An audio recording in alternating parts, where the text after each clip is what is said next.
I don't know who needs to. If you are a godless woman with unresolved daddy issues, good luck ever finding a traditional man. I am telling you right now, the feminist propaganda has ruined Gen Z women. Like, why do you guys not know how to cook?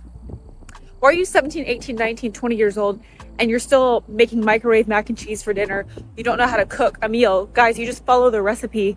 It's not that hard. Because I'm telling you right now, it is the most liberal feminist women who complain about having to work and want to be a stay-at-home wife and have a strong man, but they complain about feminine traits like cooking, cleaning, taking care of the home. There's a balance, babe. There's a balance. If you want a strong, hardworking, traditional man that doesn't have a roster, then you need to stop listening to the music. You need to stop dressing in corsets and lingerie to go out. You need to stop acting like a fool. Teach yourself how to cook. Teach yourself how to clean. It's really not that hard. We don't have it that hard. Or the other option is you could end up with a feminine and weak man who partied his way through life, who doesn't really have a great career, and who also doesn't know how to cook or clean. So you're left doing everything, and you have to take on the masculine and feminine role. What that means is you are working a job, and you're coming home and cooking and cleaning and taking care of the kids. So then you become resentful, and your marriage absolutely sucks. I'm telling you, it starts now. Cut out the feminist propaganda, cut out the TikToks, this music, this message being promoted at women, and fix yourself. People are always like, Savanna, how did you get married at 19 and marry such a masculine man who takes care of you and you're able to afford a house and you're able to do nice things? Guess what?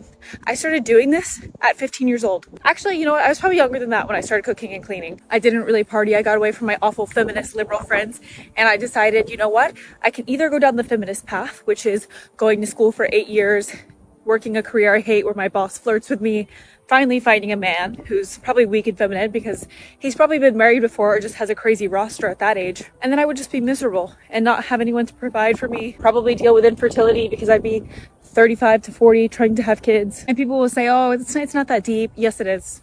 It absolutely is. Ask these Christian conservative women why they got married at such a young age and how they found such a good man, and they will tell you exactly what I'm telling you. I mean, sure, he likes a hot body, but have you tried putting on a sundress and cooking his favorite meal? Have you tried actually listening when he speaks? Have you tried being happy and joyful when he comes home instead of nagging him? Have you tried keeping the house clean so that it's a sanctuary for him to come home to and not more chaos? Have you tried giving him back rubs? Have you tried making him banana bread?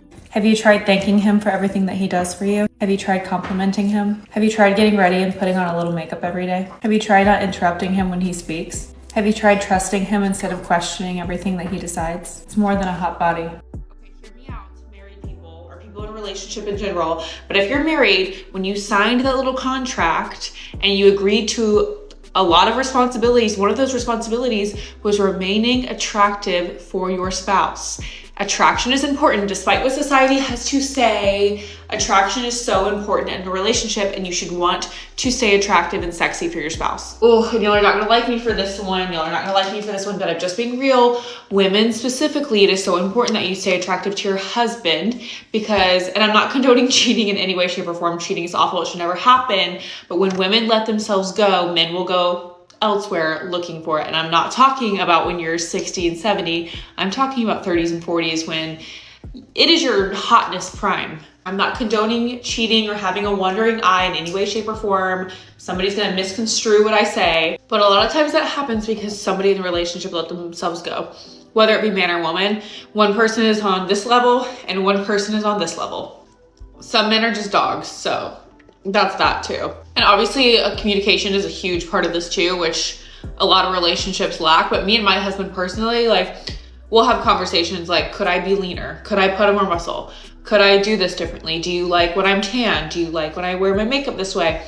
Whatever it is, it's so important to do what your spouse finds attractive. For example, I get ready every single day. I put on, even if it's just a little bit of makeup, every single day I put on my jewelry and I put on some sort of cute outfit. It's usually activewear, but whatever. My husband likes when I get ready and don't look like a slob all day. I like when my husband has more shredded abs and bigger shoulders. So guess what?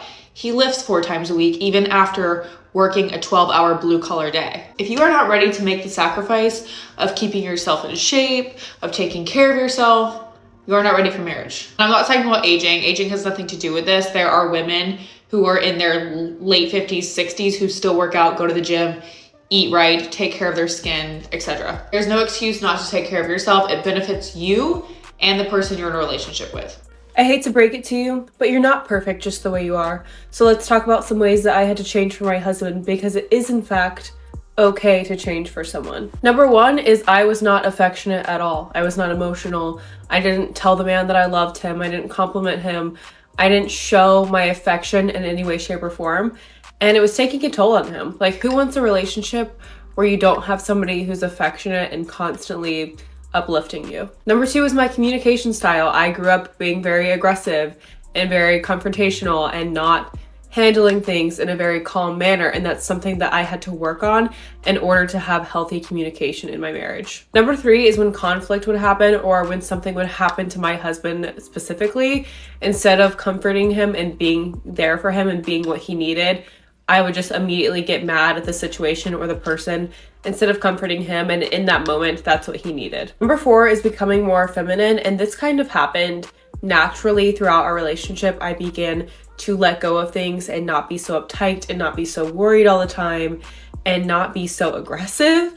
And that happened pretty easily within our marriage. And I can honestly say that that changed our relationship and it changed me as a person for the better. Number five, I had to become cleaner. I will tell you right now, my husband is the cleaner one in our relationship. I have a very bad ADHD brain, so I will leave stuff. Sometimes I'll just forget to pick up after myself. So I had to become very intentional of cleaning up after myself and just keeping my space clean, because I promise you, if your home is chaotic, your brain is chaotic and it bothers the other person.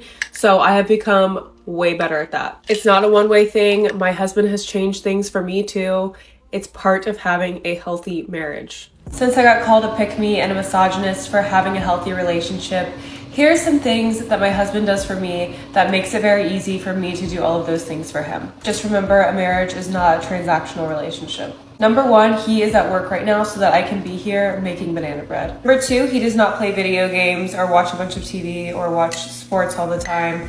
Every minute of that man's time is dedicated to providing for our family. Number three is words of affirmation is my love language, and he makes sure to compliment me 24/7. Number four, if there's something that needs to be fixed or taken care of, he does it immediately. When he says he's gonna do something, he does it immediately. Number five, he wants to be a dad one day, not just have kids.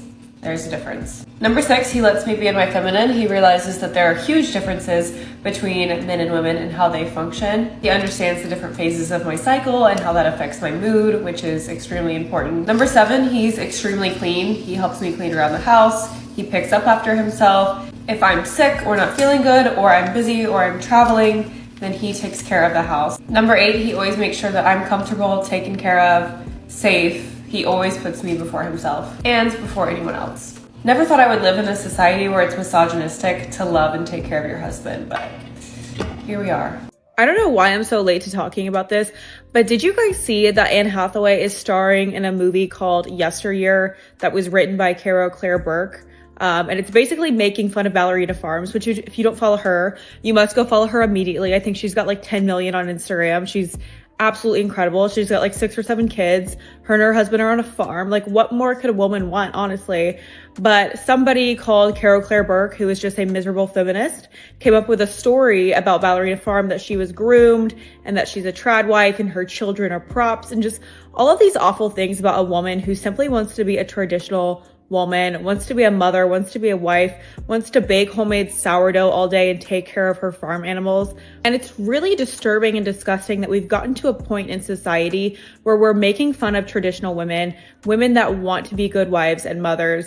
And deep down, I know all of these miserable feminists are the way they are, and they're miserable because they don't have a man that's protecting and providing. They don't have a life like Ballerina Farm. And this is why I say all the time that I'm an anti-feminist, because modern feminism is poison. Making fun of what makes a woman special is really demented. And this is literally the reason that the birth rate has declined so much, because women like Anne Hathaway, and I wouldn't even say she's really a woman, are poisoning the minds of young women who are aspiring to be mothers and aspiring to be wives. She's poisoning their minds and telling them that no, it's actually better to be a career woman, and it's better to fly to Hollywood every single week and pretend to be somebody you're not for your entire life and career. So shame on Anne Hathaway, shame on Amazon for producing this movie, shame on Claire Burke for writing the script. I don't even think anybody knew your name until now. Imagine being famous for making fun of a mom and wife. How disgusting. And let's bring back trad wives, because I think trad wives would heal our very, very sick culture. Am I missing something? Because when did the word pick me equal a woman who wants to serve and love and respect her husband and doesn't hate all men? That word to me is so middle school. Like when I was in middle school and high school, we used to call girls that would like hold up their hand to guys and be like, oh my God, my hand is so small. Like let's compare hand sizes. And she put her hand against his and it was super weird. Or they would be like, I can't believe you wear that much makeup. Like I could never wear that much makeup to school. I hate makeup. And they would say that in front of guys to like try to put you down. But girl, I've already been picked. A married woman is not a pick-me. And truthfully, I think modern day feminists are the pick-me's because now they're like, oh my gosh, I could never clean my house. I could never make sourdough. How do you have the time to make sourdough? I'm so busy getting my degree. Y'all are the pick-me's now. We've already been picked, babe. You haven't. I am genuinely so embarrassed by American women right now. I don't even know what to say. You guys are not oppressed. American women are not oppressed. We are the most free women in the entire world. And for you guys to come on TikTok and Instagram and cry and throw temper tantrums, I just know these other countries are watching you just like truly astounded and embarrassed for you. I would love for you women who are shaving your heads and crying to please go to Afghanistan because actually all of your rights will be taken away. Like you can't work or show your face or do anything actually. But you guys are mad that you can't your children when in fact it's state by state. Trump has not taken away any of your rights. He was already president for 4 years and none of your rights got taken away. So I would really love somebody to explain to me in an intellectual and an intelligent way why you guys are going absolutely insane. And jokes aside, like me making fun of you guys aside, I'll be able to see you, you middle-aged women with bald heads. I'll know exactly what you stand for when I see you in public. But it's really disgusting to even be doing that and to even complain the way you are when you have so much freedom in this country. And I would love for us as conservative women to stand up and please bring patriotism back because we are so blessed. We have been ordained by God to live in this country because there are so many women and men in other countries who die because of their religious views, who are persecuted every single day. And again, women can't even wear certain stuff in other countries or say things or have any freedoms at all. So I'm just going to leave that here. And I would love for someone who's shaving their head to please explain to me what rights are being taken away from you. Savannah, why did you get married at 18? You should have gone and enjoyed your life. Why are you married so young? Why aren't you married? Why have you been with the same guy for 7 years who won't propose? Probably because he's a loser with commitment issues. Why do you see dating as a chance to hook up with somebody instead of as an interview process for your future spouse? I have to focus on my career. I have to get my degree. I have to climb the ladder. You can do all of that in a marriage. And actually a marriage makes it 10 times better because you have a support system and you have another income coming in. Hopefully, not everything in your life has to be picture perfect before you go find the person that you're supposed to spend the rest of your life with. It is actually really cool to start from the bottom and go to the top with your person. It makes your bond so much stronger and it's very cool to see and to cheer each other on. Girl, you think I want to be in class right now as a 19-year-old? It's a Monday morning. It's actually noon. It's noon. My husband's at work. Think I want to go sit in a classroom? No, I'm good. I mean, marriage isn't for everybody, but kudos to you for understanding and knowing what you want. There's a lot of modern women that don't know it, don't care to know it, and they want to play around. They want to be out here riding the sea carousel, doing whatever they want. And then when they get in their 30s, their 40s, oh, God, can you please send me a man? I think I'm looking for somebody somewhere that could be really good to me. Oh, and my kid, because I have 3 or 4 of them by now. So you know what? Kudos to you for being intentional. Like I said, marriage is not for everybody. I myself am married, but like I said, not for everybody, but kudos to you for knowing what you want. This may just be an unpopular opinion, but I feel like as a society, we are kind of fizzling away from the boss babe culture. Like, I feel like a lot of my friends are just models that I've worked with in the past or colleagues and things like that. They're just like, girl, I just don't want to work anymore. Like, they're moving out of the big cities. They're kind of settling down at a very young age. Like, I'm talking early 20s, they're like, I'm done. I don't want to work. I just want to be married. I just want to be a wife. And let me tell you, when I was in high school growing up, for like my entire life, the short life that I have lived, everybody was telling me, Savanna, you need to go get a college degree. You'd be great as a lawyer or a politician or a doctor, like just things, just bigger careers, because I am a passionate person. They would always tell me to have a big career like that. And I always thought that I would be doing something like that. I wanted to be a criminal defense attorney for the longest time, which takes a lot of work and it's a lot of school. And then I got married at 18. And when you marry somebody who provides for you and is very masculine and you can just turn your brain off around them, it changes your entire mindset. Like I don't even know the girl from 2 years ago that wanted a career so badly and was such a hustler. Not saying that I'm not a hard worker anymore and that I'm not driven, but when you get married to somebody who does all the thinking for you, it is so nice. And we moved to a bigger city when we first got married, and we ended up moving back home to our small town.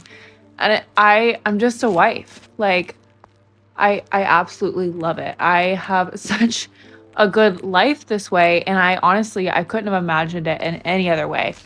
Applying to colleges and trying to figure out my career path was so incredibly stressful. It was so stressful. And so I think it's amazing that we're kind of shifting away from that. I'm not saying it's bad to be a boss babe, but I'm telling you right now, when you actually relax into your femininity and let somebody else take care of you, girl, life is so much better. Modern women continue to be pumped full of foolishness to where they think they got to compete with the man. And when they get to like I said, kudos to her for figuring out early this is a scam. But when you get to your 30s and 40s and you're tired and you figured out, oh, shoot, they've been lying to us this whole time, then you'll be like, man, I want a man.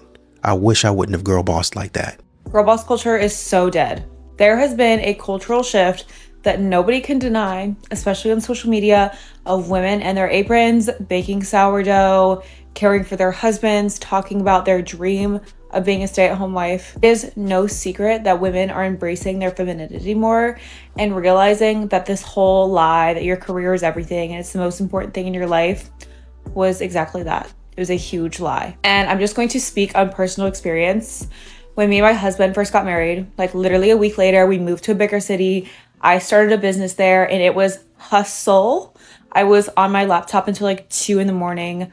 marketing just to get like one client. It was a grind. I'm grateful for it. I did well. I hustled. I built something. And then my husband got an incredible job opportunity back in our hometown. So we booked it back to our hometown and just kind of let God lead. Within 2 weeks of us being back here and me not having my business anymore, at that point I was kind of a stay-at-home wife and I was posting content here and there. I swear to you, people that I went to high school with who I haven't talked to in years, or people who just don't know me that well, messaged me on Instagram constantly and they were like, you look so freaking happy, it's insane. And even the people close to me were saying how happy I seemed and how healthy I looked and how like I had this glow. It is because I was able to let go of that hustle and that grind and that striving. I have a man who's providing for me. I'm not having to hustle every single day. I'm not having to stress over building a business. Obviously, I am a content creator now, but I feel like this job specifically flows with the feminine so well because you can create your own schedule. It's very flexible and you can fully express yourself with something like social media. There's no limitations at all. And so many other women on social media have been talking about this, how when they became wives and mothers, they realized that there is genuinely nothing more fulfilling. Unfortunately, in this society and in this economy, it is very hard to get by on one income, especially if you have kids. But if you are someone who thinks your career is absolutely everything and you are denying time with your husband, with your kids, with your family to focus on your career, I'm telling you, it will hurt you in the long run. I feel like we need to have a little bit of a pep talk about this because when some of my girlfriends say this to me, I just want to like shake them. And I feel like it's more middle-aged women. I don't see it as much with the like newly married couples. But talking bad about your husband or even boyfriend, honestly, around other women or around other men or just to other people behind his back is the most disrespectful, disgusting thing that you can do. And it is so common and it is so normalized in today's society. And it could be the smallest thing. Like it could literally, I've heard somebody make fun of the way her husband brushes his teeth around a bunch of other women. And it's like, dude, why did you marry the guy if you can't stand every little thing he does? When women do that, or frankly, when men do it too, like talk bad about their wives and girlfriends, I'm immediately so turned off by having any type of relationship or being associated with that person at all. It makes me disrespect you so bad, because if you can talk badly about your literal spouse, like your partner in life, around other people, like how badly are you going to talk about me or any other friend in the group? On the other hand, when a woman praises her man in public and encourages him and uplifts him, I immediately respect her so much. I know that that is somebody I can trust personally, because you know the type of women I'm talking about, who you wouldn't trust them with a drink in their hand around your man. Like, you know that they'd be all touchy-feely because they don't really like their spouse.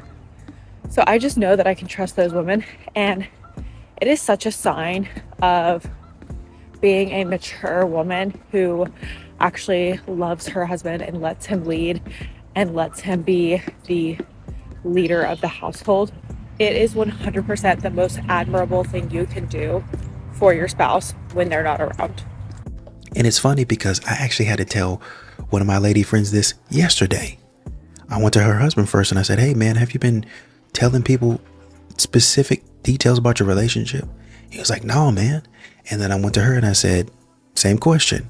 And by her answer and her non-committal to answer it, I knew she had been saying that, right? So be careful what you are saying, especially out on the internet. Y'all be talking about your husband, and I understand there are some things that are harmless, you're just sharing your life and stuff, but modern women are too comfortable sharing every single detail, and it makes their man look bad. And women, miserable, bitter women, be all in the comments talking about leave him, get a divorce, and you be out there ruined your relationship over some foolishness, and they don't even have the full story. And then when you tell them the full story, they be like, oh man, yeah, he was a good man, but you know, you're better off without him anyway. Still lying, because they can never take accountability for what they did wrong, what they told you that was wrong. Stop telling people your business. These are things that women should be taught in school, but they're not. So that's why I exist. Number one, your looks do matter. Sorry. A woman's looks is equivalent to a man's net worth. So don't say that you want a rich man if you don't take care of yourself. By the way, this is such a double standard, because women can be talking about men not making enough money all day, but the second a man calls a woman unattractive, it's like feminists are gonna attack you. Number two, cooking is the bare minimum, and knowing how to cook is the bar. Like, the bar is on the ground for women. If you know how to cook, you're already ahead of so many women in Gen Z. Guys, you just read the recipe. If you know how to read, you should know how to cook. I don't really care if you have a husband or not. Like, just cooking a healthy meal for yourself is really important. Number three, cussing is not classy. It's not cute. Cut it out, clean it up, clean up your vocabulary. You will be so much more respected by everybody. Number four, learn how to do your hair and makeup to your liking and what looks best on you and what you feel best in. But the tomboy phase ended at 12 years old. Like, once we got into puberty, that was over. It's really important to take care of yourself, and it'll make you show up as a better person in the world. And that goes into number five, which is just dressing more feminine. We're not wearing sweatpants everywhere anymore. We're not wearing hoodies.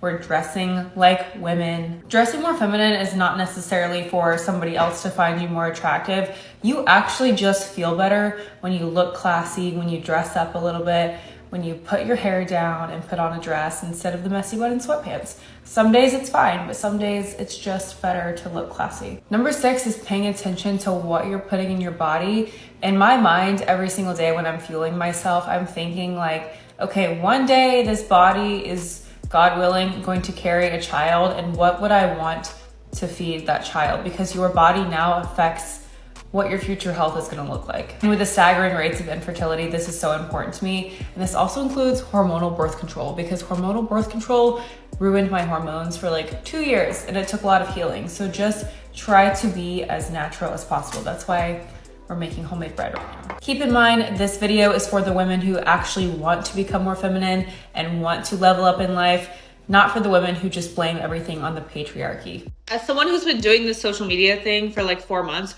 the most annoying people ever are the retired mean girls who are still mean as hell online. I had someone literally go on my husband's Instagram account and talk trash about me to my husband publicly. It was a post of me and my husband together. We were not collaborated on the post. It was on his Instagram, and she basically said how fat his wife is getting. Shut up. And that I'm ugly and my hair is falling out, and just horrendous things about my appearance.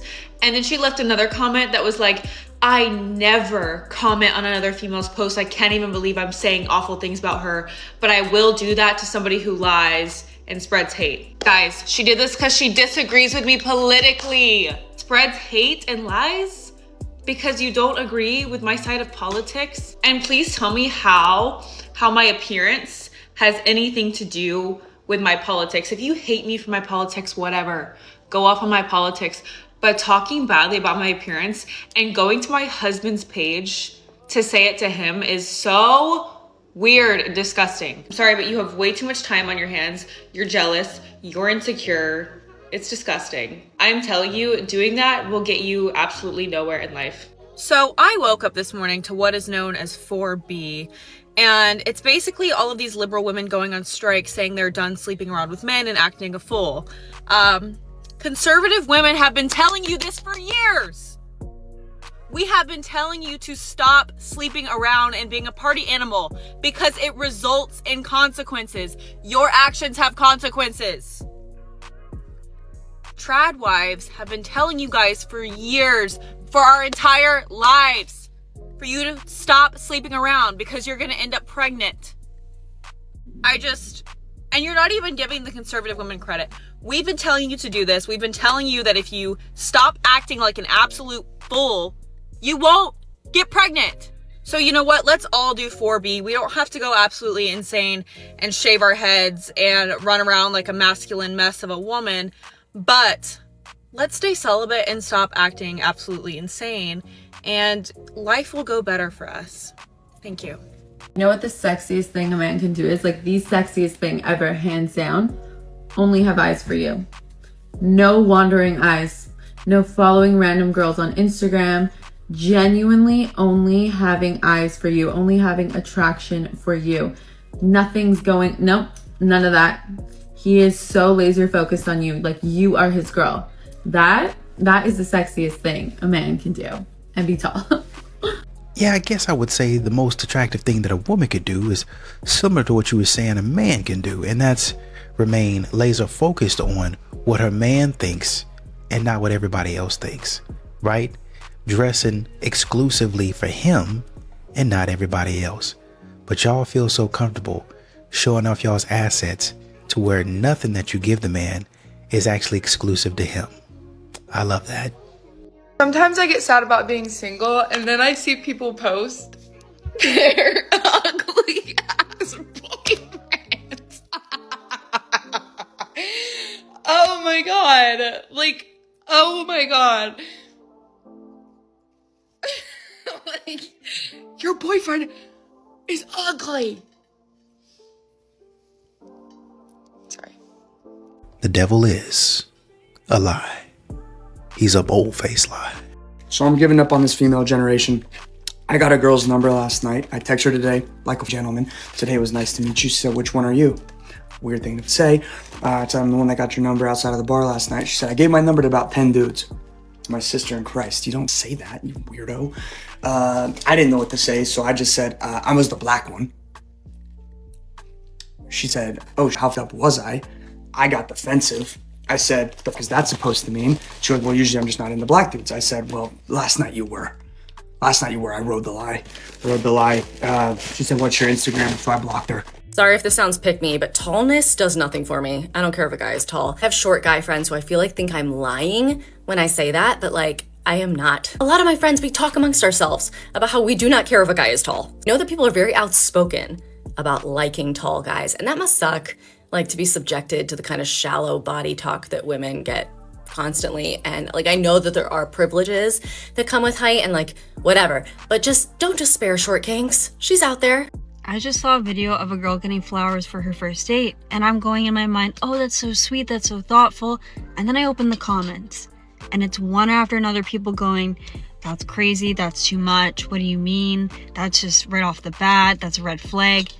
And okay, so it's weird and abnormal to get someone flowers on a first date, but then it's totally okay to hook up. And if you want to hook up with a stranger, that's totally cool. People can do whatever they want, but I just find it so bizarre that you're condemning a sweet, thoughtful gesture and making it weird. It's so sweet and endearing. What are you talking about? It's a strange thing to get someone flowers. It's doing too much to get someone flowers on a first date, but it's totally okay to go inside a random person you just met. My mom says to me all the time, I would never last in your generation. And honestly, I don't know how everyone's doing. I just think it's so backwards and so insane, and I don't know when it shifted, but it's messed up. And if there's two things I know to be true in this world, it's that, one, what goes up must come down. And two, things doesn't trick. Oh my God, bro. Oh, hell no, man. What the fuck? Get your ass on, bro. If y'all ever see me doing that 21 with no kids, I'm 23 and all I want is kids. All I want is to be a wife and a mother. It's a cope. It's a freaking cope. Most women are not prepared to sit with this reality that the modern feminist movement has gaslit a lot of them into feeling as though they have more power, more influence than they actually do in most situations.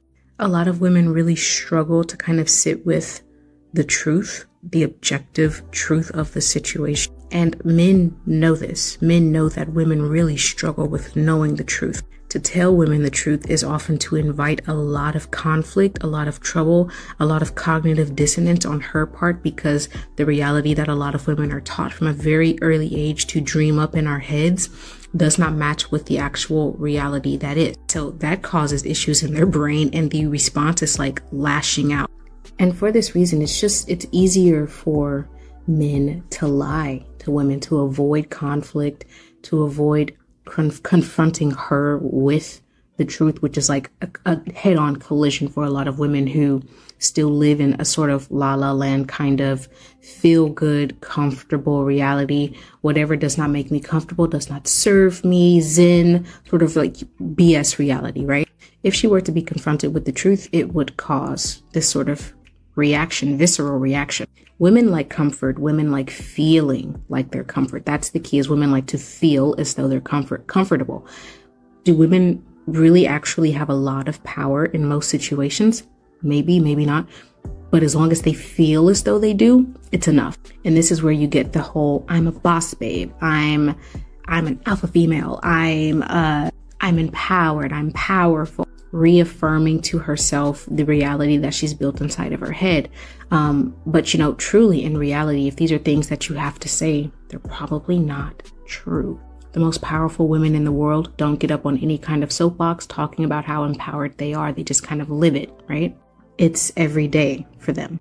And should you disrupt this sort of reality that a lot of women build inside of their minds, that they are far more capable or competent than the men around them, which in most cases is probably not true. Like, I think men often will play down their own power whenever they're around these types of women so that they can feel as though they're participating. I don't think a lot of women genuinely want to participate. They want to feel as though they are participating in daily life, in corporate structures, in, all of these arenas in life where women want to break glass ceilings. To avoid conflict, the men take a step back and they allow them to feel as though they are a part of something. And like you said, the same way that parents sort of pacify their children and tell their children when they're losing, sweetie, you're doing fine. Everyone's a winner. It's pitiful and it's sad, but society is kind of the blame for why there's a lot of women out there who are immature and a little childlike in their brain, so much so that they can't handle reality. The fairy tales that were fed at a very early age about love and romance, about women being super empowered in many areas and domains of society. And a lot of women carry that into their adulthood and they never let it go. They never think, oh, that was for children. I'm an adult now and I have to be in the world and life is hard and it's tough and you have to sacrifice things, do things that you don't want to do sometimes. Society is partly to blame for filling women's heads with hot air and not allowing women to mature next to boys, wanting to keep women docile and innocent. And the result is this: you have today a population of women who like feeling as though they're powerful and empowered, but were they to actually have to compete equally alongside men, and the men are not holding back, right? The men are like working at full capacity. They are not holding back, so you can feel as though you deserve to be there, but they're giving their all, their 100%, like they do when they are around solely men. A lot of women are not prepared for that. And this is where you get, women who sort of come into these corporate structures thinking, I'm gonna boss my way up the corporate ladder and become CEO, executive, head, Miss Fashion Lady in charge of everything. And I'm gonna do it in 6 months. And then they realize, oh, I have to work. This is not fun. The feminist movement told me this would be fun. I'd be able to come in here and just like lollygag and be cute and do whatever men do in corporate and do it better because anything men can do, I can do better, blah, blah, blah. And then they get in there and they realize, oh no, it's like 100 hours a week, every week for 10 years before I can become VP or before I can make partner. And instead of admitting, okay, this is not what we signed up for, maybe there's a little bit of truth to this idea that men and women are equal in our humanity, but in our capacity to handle struggle and difficulty, we may have different thresholds. But instead of admitting that, which is like, you can't because the cognitive dissonance will not let you. Feminist movement says girls can do anything, but when we're actually faced with reality, there's some things that we can't and don't want to do. But instead of that, the response is like, well, you know what? We're not excelling in this environment that we were told we would excel in if only we had the opportunity to. So that must mean we need to deconstruct the whole thing.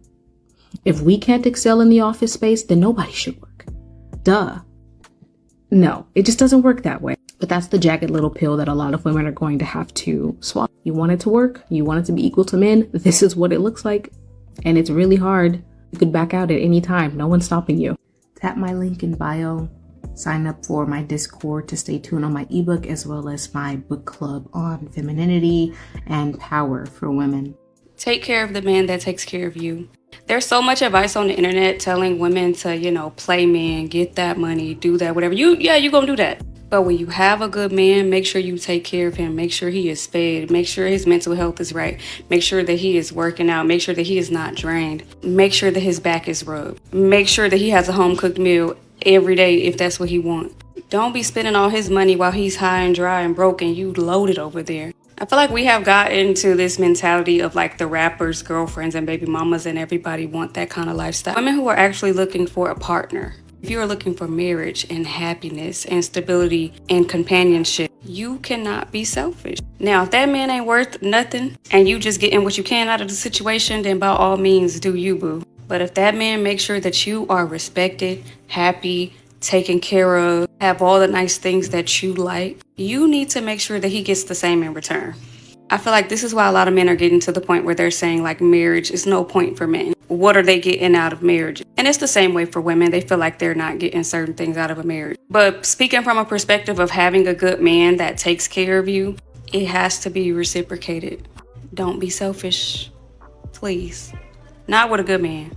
Men absolutely have standards. It's just women nowadays don't respect men who have standards. Those men are labeled as insecure or sassy, or just like the video this comment came from, y'all accuse them of being DL, or they have standards. Y'all just make them feel wrong for having them. When men say that they don't want to marry a promiscuous woman, that's a standard, but y'all call it insecure. When men say that they want a submissive woman, that's a standard, but y'all call it controlling. When men say that they want a woman who cooks and who is loving and nurturing, that is a standard, but y'all criticize those men for wanting a woman who's just like his mama. When men say they want a woman who knows how to take accountability, who knows how to actually listen to what they're saying, who takes their feelings into consideration, those are all standards, but y'all call those men sassy. Men absolutely have standards. It's just the women today walk around criticizing those standards and come up with every excuse on why they're not going to do that. That's why so many women are walking around unmarried. Men are not proposing as much as they used to because women nowadays think that walking around with them is all the qualification that you need in order to be a wife. That's why you see so many men now in these casual situations with women. I don't know if that's why you're saying they don't have standards, because they will still deal with women casually, but the standard that they're going to have for a woman that they're just going to sleep with or maybe casually date is not going to be the same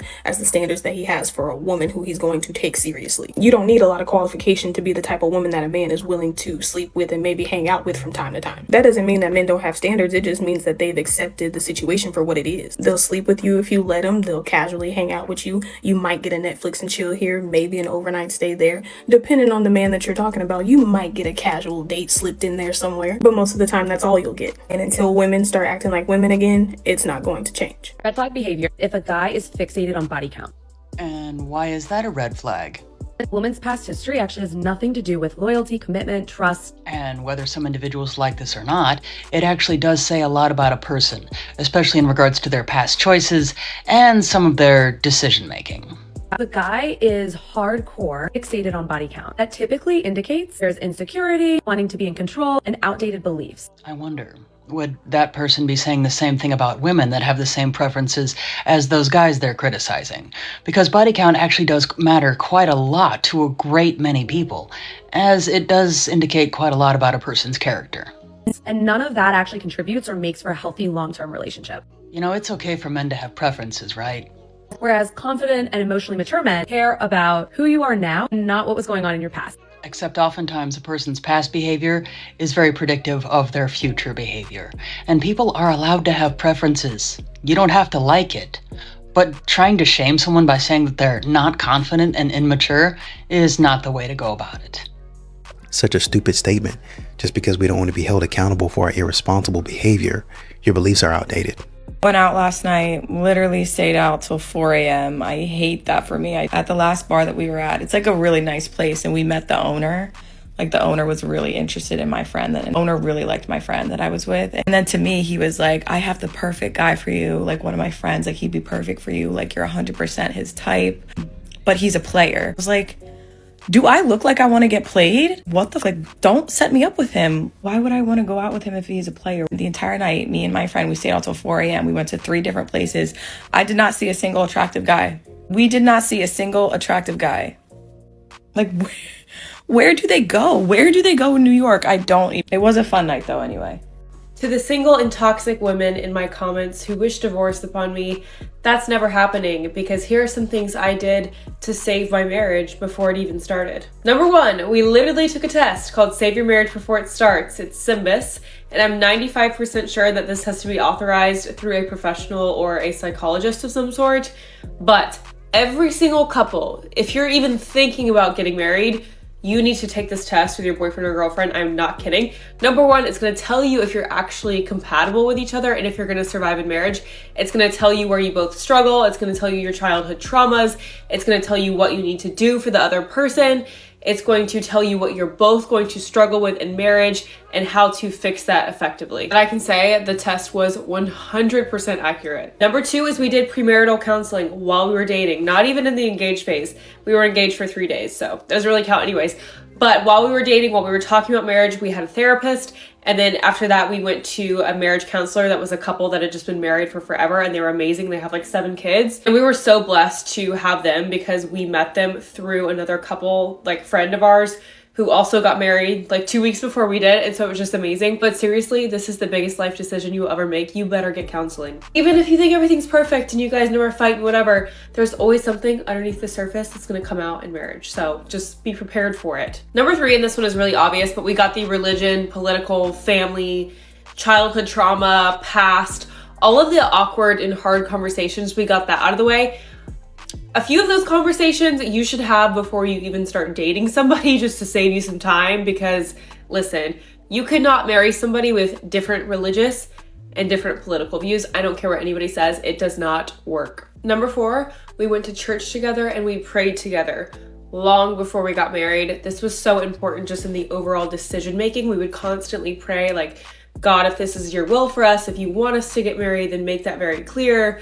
like bless this marriage. And then going to church together as a couple is just kind of like a preview of what it will be like when you're married, because obviously now we go to church together or we host it in our home. Do not treat marriage as just another thing to check off your list.